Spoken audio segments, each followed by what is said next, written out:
Voilà, donc peut-être certains points concerneront-ils plus particulièrement ceux qui sont donc en DU patrimoine, puisque bien entendu la littérature corse fait partie et même a une place éminente dans notre patrimoine. C'est en tout cas l'état d'esprit qui est le nôtre. Donc nous allons aujourd'hui discuter un peu de différentes pistes permettant de délimiter donc ce patrimoine littéraire de la Corse, plus particulièrement celle que nous proposons pour notre part. Bon. Alors, il y a différentes thèses sur la question, parce que c'est un vieux débat qui est encore largement en cours, notamment sur certains sites Internet. Certains disent qu'il s'agit, donc la littérature corse, c'est la littérature en langue corse uniquement. Alors, c'est une définition qui a sa logique et qui a le mérite de la clarté. Le problème, c'est qu'elle conduit quand même à éliminer, exclure des auteurs corses de langue italienne, par exemple, tous ceux du XVIIIe, et ils sont importants, tous les auteurs de la Révolution de Corse, donc Salvini, Guelfucci, et ceux du XIXe, Salvatore Viale et donc Moltedo, et des auteurs qui sont particulièrement importants et qui font partie aujourd'hui de notre patrimoine. Donc c'est vrai que ça serait gênant à cet égard. Et puis il y a aussi les auteurs de langue française, notamment ceux qui aujourd'hui publient, et parfois avec un certain succès, comme vous le savez. Bon, je pense bien sûr à Marie Ferrand, qui a eu il y a quelques années le Grand Prix du roman. Je pense à Jérôme Ferrari, qui vient d'avoir le prix Goncourt. Donc c'est vrai que cette première proposition, qui évidemment a sa logique, a aussi un inconvénient.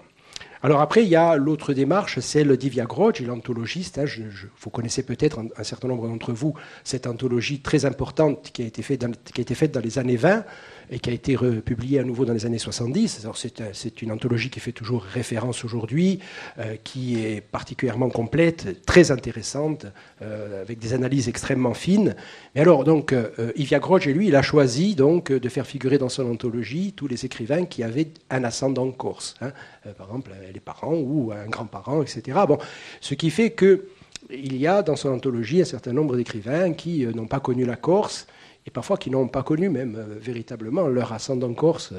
Donc c'est vrai que là, ça peut être contesté, parce que dans les années 20, c'était quelque chose qui était peut-être plus naturel qu'aujourd'hui, mais aujourd'hui, effectivement, ce choix est très contesté, parce qu'on pense évidemment que quelqu'un qui a eu un grand-père corse et qui a été élevé par son grand-père, dans sa littérature, il passera certainement la corsitude donc, dont il a hérité. En revanche, s'il n'a pas connu, s'il a vécu loin de la Corse, on peut se poser la question, évidemment. Donc vous voyez qu'aujourd'hui, il y a donc une interrogation au sujet de ce choix. Alors, pour notre part, nous avons, proposé une autre voie. Donc, nous avons axé notre recherche sur ce qu'il y avait de corse dans les œuvres littéraires elles-mêmes. Par-delà la variable linguistique, c'est-à-dire le corse, l'italien, le français, et on peut ajouter même des cas qui apparaissent de façon plus marginale, mais qui sont néanmoins importants, le latin.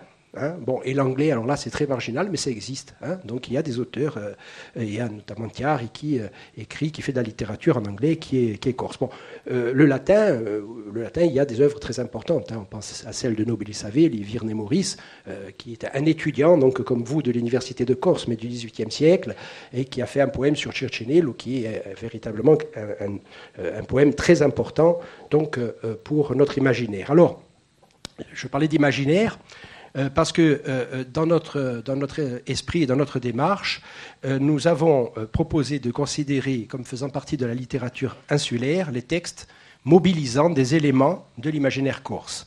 Alors, ces éléments peuvent être des mythes, peuvent être des thèmes, bien sûr, des thématiques, des figures, des motifs. Le thème, c'est abstrait et général. Le motif, lui, est particulier et tout à fait pratique.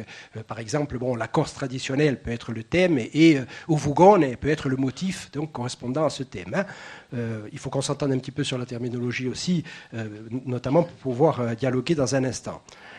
Donc nous avons cherché à identifier dans un corpus de textes, parce que Bien entendu, de dire c'est la littérature corse, ceux qui mobilisent les éléments de l'imaginaire corse, bon, si on dit ça, on n'a pas dit grand-chose, parce qu'ensuite, il faut effectivement, d'un point de vue pratique, se donner un cadre un peu plus contraignant et un peu plus certain. Donc, nous avons travaillé pour notre part sur un corpus de textes en langue italienne, en langue française et en langue corse, et nous avons essayé de repérer donc ces éléments qui peuvent être considérés comme des marqueurs, en quelque sorte, susceptibles de caractériser la littérature corse. Alors, le travail qui a été réalisé, que j'ai réalisé dans ce cadre, a été fait à travers une thèse de doctorat que j'ai soutenue donc en décembre. Mais, bien entendu, moi, je l'ai fait dans le cadre d'un corpus nécessairement limité, même s'il y a quand même plusieurs dizaines de textes, et c'est un travail qui peut se poursuivre. Moi, je poursuis pour ma part aujourd'hui, et qui peut se poursuivre parce qu'il faut, bien sûr, sans doute, affiner les analyses et voir comment l'imaginaire national corse a pu évoluer, comment il peut encore évoluer aujourd'hui, parce qu'évidemment, c'est une matière particulièrement évolutive.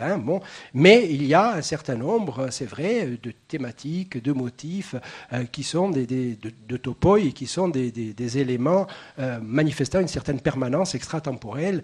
Et ça, c'est très intéressant aussi, ce qui se maintient. Alors, quelques précisions, donc, de manière à ce que l'on connaisse le cadre de notre conversation. Par littérature, j'entendrai, dans le cadre de ce dialogue, j'entendrai l'ensemble des textes qui manifestent un souci de la forme. Bon, vous connaissez peut-être la formule de Marcel Mauss qui dit « Dès lors qu'il y a effort pour bien dire, et pas seulement pour dire, il y a effort littéraire ». Donc ça veut dire que c'est une conception particulièrement large de la littérature. Vous pouvez y trouver, bien sûr, le roman, la poésie, mais vous pouvez également y trouver la littérature politique, telle qu'elle apparaît notamment dans les journaux. Alors littérature politique, par exemple en langue corse, depuis la fin du 19e et jusqu'à aujourd'hui dans certains journaux. Donc sur la littérature, c'est une conception particulièrement large. S'agissant de l'imaginaire corse, de l'imaginaire national corse, il s'agit de l'ensemble des représentations que se fait notre communauté, en particulier d'elle-même et des autres. Donc, pour être d'accord sur la sémantique.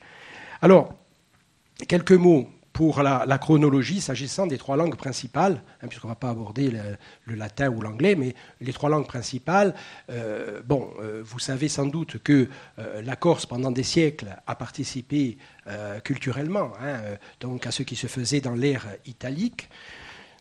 Elle a participé à la littérature italienne pendant des siècles, et j'en veux pour preuve sa présence dans les anthologies italiennes, donc notamment celle-ci qui est une anthologie de référence, donc une histoire de la littérature italienne, Tiraboschi, Girolamo Tiraboschi, et qui donc mentionne les auteurs corses, notamment Filippini.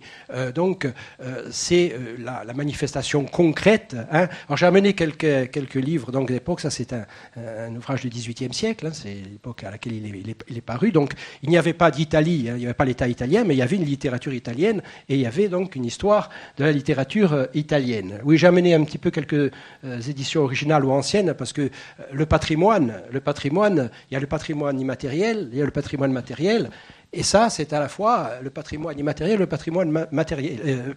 Je pense que s'il y a quelques bibliophiles dans cette salle, ils comprendront très bien ce que je veux dire. Alors, pour en revenir donc à cette histoire, simplement en quelques mots, bien, la Corse participe donc à la littérature italienne, puis il y a l'annexion de 1769, et non sans difficulté, le français va être imposé donc au travers donc de l'administration, de l'éducation nationale en particulier, l'instruction publique et l'éducation nationale, avec des moyens extrêmement, je dirais, coercitifs. Et il va y avoir donc une période de transition au 19e où on va trouver sur le plan littéraire des auteurs de littérature française qui vont commencer à à se manifester en Corse. Il y a toujours des auteurs de langue italienne qui vont faire de la résistance. Bon, il y a notamment à Bastia avec Salvatore Viale, il y a vraiment une volonté très, je dirais, très consciente de lutter contre la francisation littéraire et linguistique de la Corse. Donc il y a ce foyer de résistance donc, en faveur de la langue italienne. Et donc ce siècle, le 19e, va être un siècle de transition. Et à la toute fin du 19e, il va se passer quelque chose de très important, c'est qu'il y a un certain nombre d'auteurs qui vont vouloir faire du corse une langue littéraire, une langue écrite. Alors, la date symbolique, ça serait le premier journal en langue corse à Tramontane en 1896, mais bien entendu, il s'est passé des choses avant et il s'est passé beaucoup de choses après. Donc, le premier journal en langue corse, c'est Santo Casanova, qui, dès 1901, va dire dans ses colonnes, voilà, je vous prie de ne plus m'envoyer de textes, de chansons en italien, parce que la langue de notre pays, c'est la langue corse. Donc, c'est un acte fondateur parce qu'il sépare, par cet article, par cet appel à ses collaborateurs, il sépare pour la première fois donc, le corse de l'italien, alors que jusque-là, on considérait que le corse était une variante populaire de l'italien. Et lui, il veut en faire effectivement une langue et il y a une volonté tout à fait consciente. Alors, cette volonté va être partagée par un grand nombre d'auteurs, un grand nombre pour la Corse en tout cas, avec une petite démographie, et dans les années qui vont suivre, et c'est notamment donc toute la première moitié du XXe siècle, il va y avoir donc la création de genres littéraires nouveaux en langue corse. Alors, on avait évidemment donc une littérature orale. Vous savez, qu'il s'agisse des Sirina, des Nanne, qu'il s'agisse des Tiam Rispondi. On a bien entendu, comme tous les peuples, les proverbes, les locutions, c'est très important, bien entendu. On a une littérature de langue orale et on va créer donc une littérature de langue écrite. Alors, on va avoir une poésie savante qui va être faite partiellement avec, je dirais, les matériaux à disposition, c'est-à-dire la littérature orale, bien sûr, mais également avec ce qui se fait de l'autre côté de la mer, en Italie. Donc, on va créer une littérature savante. Bon, là, il y a un grand nombre d'auteurs, mais vous pensez à Martina Pinzabal, ou Filippini, Marco Angeli, en faire une littérature, une poésie particulièrement recherchée. Et puis, il va y avoir, donc, dans les années 20, un premier roman en langue corse, donc Pêche Anguille, donc là aussi, création d'un genre littéraire. Santo Casanova lui-même a créé un genre littéraire qui est la littérature politique, qui a ses mérites, même si elle est rarement considérée comme de la vraie littérature. Mais dans le premier numéro de Tramontane en 1896, il fait le premier article politique en langue corse, et il le publie. Ça aussi, c'est la création d'un genre littéraire. Donc on a... il y a le premier drame corse avec Luciardi, donc avec Aindetta di Lilla et ensuite Maria Gentile. Donc véritablement, on voit cette volonté de la part des auteurs corses de langue corse de créer un champ littéraire de langue corse écrite, et c'est quelque chose de particulièrement important. Alors bien entendu, dans le même temps, il y a beaucoup de Corses qui vont écrire en français, et parfois même avec un certain succès.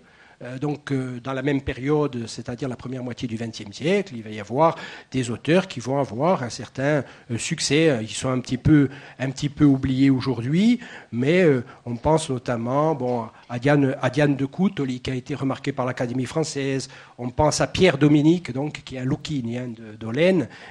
Pierre Dominique, c'est son nom de plume, mais qui était assez connu à l'époque, qui avait eu le prix Balzac. Pierre Bonnardi, qui écrivait des textes sur la Corse et qui écrivait des textes aussi donc à Paris, et qui était à Paris spécialiste de la littérature érotique. Bien entendu, lorsqu'il écrivait en Corse, il n'écrivait pas du tout dans cette tonalité. Donc il y a un certain nombre de Corses qui vont écrire en français et qui vont avoir y compris un certain succès. Jusqu'à nos jours où le succès est encore plus manifeste. Donc voilà un petit peu comment les choses... Alors, pendant ce temps, bien sûr, la littérature corse va continuer à être pratiquée avec les difficultés que vous savez à l'approche de la Deuxième Guerre mondiale, puisqu'il va y avoir donc un coup d'arrêt brutal du fait de la participation d'un certain nombre d'auteurs à une poignée d'auteurs, véritablement un très petit nombre, mais cela va suffire à caractériser malheureusement l'ensemble de la démarche. Je disais donc un rapprochement avec l'Italie, un certain nombre d'auteurs qui partent en Italie, comme Philippine, et qui ne reviendront jamais d'ailleurs. Hein. Donc les auteurs irrédentistes. Et c'est vrai qu'après la Deuxième Guerre mondiale, la langue corse est en grande difficulté. La littérature corse est dans une difficulté encore plus grande. Certains vont essayer de tenir le flambeau à travers une revue qui s'appelle O Montese, où on va tenter même une certaine réconciliation entre les auteurs. Hein. C'est un peu comme Jean Paulhan l'a fait à la Nouvelle Revue Française en France, où il a essayé, lui, Jean Paulhan, qui était un résistant impeccable, que personne ne contestait, il a voulu reconstituer le milieu littéraire français d'avant la guerre, et donc il a permis donc, à des écrivains réputés collaborateurs, ou vraiment collaborateurs, d'écrire dans la Nouvelle Revue Française. De la même manière, un résistant comme Simon Vinciguerra, qui est aussi un auteur de langue corse et non des moindres, eh bien, va donner explicitement son autorisation pour que Philippine puisse envoyer des poèmes d'Italie, alors que Philippine, lui, avait choisi l'Italie, avait choisi le fascisme. Et voilà, donc c'est quelque chose d'assez intéressant de voir comment certains ont eu conscience de ce que la langue corse et la littérature corse, eh bien, devaient à un moment donné justifier même certains comportements qui sont parfois difficiles à avoir, parce que c'est vrai que de pardonner dans ce genre de situation, c'est pas toujours. Mais il y a certains, et Simon Vinciguerra avait cet attachement à la littérature corse qui lui a fait donner explicitement son autorisation pour que, parce qu'évidemment, personne n'aurait rien fait sans son avis. Hein, et il a dit non, bien sûr, il faut. Bon, on passe à une autre phase. Bon, ils se sont trompés politiquement, nous les avons combattus, mais aujourd'hui, la langue corse, la littérature corse, c'est quand même assez intéressant. Alors, cela dit, la langue et la littérature corse étaient en grande difficulté. Alors, moins sur le plan de la pratique que sur le plan symbolique, hein, parce qu'elles ont été effectivement, je dirais, salies par certaines compromissions d'avant-guerre et de pendant la guerre, mais effectivement, il était très difficile de travailler donc, dans ce registre après la Deuxième Guerre mondiale. Alors, il va y avoir un renouveau dans les années 70, ça vous le savez, c'est ce que l'on appelle le riacquisto, et là il va y avoir donc une nouvelle démarche qui va être une démarche littéraire, mais qui va être une démarche culturelle de manière générale, avec des groupes qui vont, bien sûr, des groupes que vous connaissez, comme Tobo Gourso et tous ceux qui l'ont suivi. Vous allez avoir également un volet politique, hein, bien entendu, hein, puisque c'est la création du nationalisme moderne. Donc vous connaissez, bien sûr, le riacquisto, donc, qui... alors, simplement, je le dis parce que ce n'est pas le centre du propos aujourd'hui, je crois qu'il faut aussi que l'on ait conscience de ce que ce riacquisto des années 70 n'a été rendu possible que parce qu'il y a eu une première renaissance corse à la fin du 19e, au début du 20e siècle.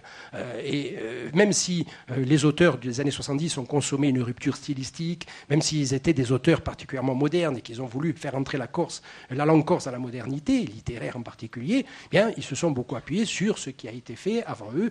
Alors, c'est la raison pour laquelle moi j'ai proposé comme d'appeler cette première renaissance corse Primo Riacquisto, parce que c'est vrai qu'il y avait déjà, donc, à la fin du 19e, au début du 20e, une volonté donc de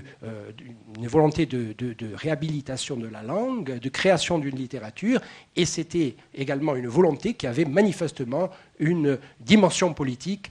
En tout cas, c'est quelque chose que l'on peut vérifier. C'est un point sur lequel je me suis penché dans le cadre de ma thèse et qui est, à mon avis, incontestable. Donc, en réalité, vous avez ces deux renaissances corses, première moitié du 20e et années 70, ces deux renaissances corses qui se sont succédées et qui avaient un petit peu, je dirais, le même but, à savoir faire que la Corse retrouve ses attributs donc culturels et politiques.